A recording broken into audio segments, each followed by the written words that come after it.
Hey guys, Tate here. In this video, we're going to be working on going from downward facing dog, floating up into our crow. It's one of my favorite transitions. I kind of look at it as my gateway drug for floating. It's where I learned how to kind of create that control to be able to take it further into other poses and other transitions.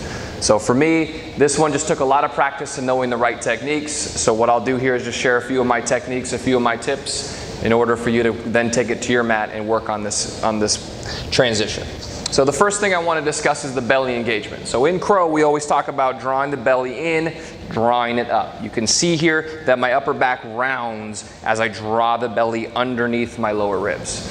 What that does in your crow is it solidifies the crow and it brings the hips up, brings the feet up, and allowing your crow to be more stable and more light.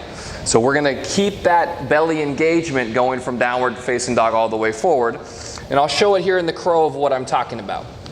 So in our crow, when we set it up, we want our wrist creases pretty much parallel to the top of the mat. Our fingers are spread comfortably. They don't need to be super wide. They're not together. You want them just in a comfortable position. You want to wrap your elbows forward. You want to externally rotate the shoulders. So the biceps are going to wrap away from each other. If the biceps aren't wrapping away from each other and your elbow creases aren't facing forward, what happens a lot is it's like when you're throwing a rock into a pond, right? When you throw the rock in, the water goes out. So when we're here and we press into our hands, you can see here that my elbows want to go out. So by wrapping elbow creases forward, by externally rotating the shoulders, we're setting the shoulders as well as setting the elbows underneath the shoulders to keep the elbows in, which then allows us to engage the lats and the serratus. Because if the elbows are out, right, we don't have the stability in the shoulders, but more importantly, we don't have the serratus and the lats fired up to support us. So in our crow, we wrap our elbow creases forward. We grip with our fingertips. We want to see our fingertips turn white. Then we lift our knees as high up on the triceps as possible. Maybe you take them wide and you squeeze in. I just find it more comfortable and I find more control with my knees on my triceps as close to the armpits. I'm then going to lean forward and look forward, pick up one foot, pick up the other, thumbs traction towards each other. And then you can see the belly engagement as I draw my belly and my upper back's going to round, and now I'm just so much more stable here in this pose. So we're going to take that stabilization, that's the fundamentals of our crow, we're going to apply it at the beginning of our transition from downward facing dog and keeping it all the way through to our crow. So from here, in your downward facing dog, you want a little bit narrower or shorter of a stance than you normally do in your downward facing dog. So walk your feet in a little bit. Again, press into the hands, feel lengthening through the outsides of the armpits. And then you want to take your elbow creases, wrap them forward. Again, setting the elbows, getting them ready to be able to bend and stay underneath the shoulders.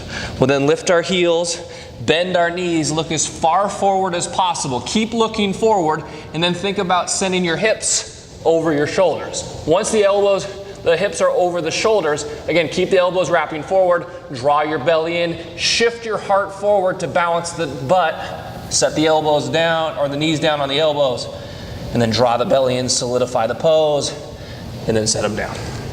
Again, you want to think about getting my hips up, drawing the belly in, leading the chest forward to counterbalance the butt, and then set the knees down, thumbs traction towards each other, belly pulls back in, and you just solidify the crow. The things that kind of get people that get held up on that is what you'll see a lot of times is they'll get their hips up, but they won't shift their chest forward, and their knees then just come slamming down. The chest forward, so think about bending the elbows, bringing the chest forward and down to counterbalance the butt. That'll help you drop the knees down slightly. Now if you're like, I'm just scared to set my knees down on my elbows, that's kind of your hold up point. What I'd recommend to kind of develop this float is taking the float up, getting the hips over the shoulders, and then setting the feet down in Malasana squat, stepping the feet back, re-hopping it forward. So again, what that'll look like, again, choke up on your downward facing dog. Elbow creases wrap forward. Press through the hands, grip with the fingers, lift the heels, bend the knees, look forward, hips up, hips up, hips up, and then set the feet down, Malasana squat. Then take it back. And just keep working that transition until you're comfortable setting the feet down. And then once you're comfortable there, work on placing the knees onto the triceps. Try to go as slowly as you can. Again, the more you can send the heart forward and down, so the more you bend your elbows to begin with, the lighter the knees are going to be able to come onto the triceps. But the key with this is belly engagement. It's elbow creases wrapping forward, and then it's sending the hips over the shoulders, Chest leads forward, knees slightly down, slowly down onto the triceps, and then it's firming up the belly, tractioning the thumbs towards each other, finding stability in the crow. So just keep working at it. Don't be discouraged if you don't get it the first time or the 100th time or the 1000th time. Just know every time you do it, you're building the core strength, you're building the muscle memory to get it the one time that it takes. Namaste.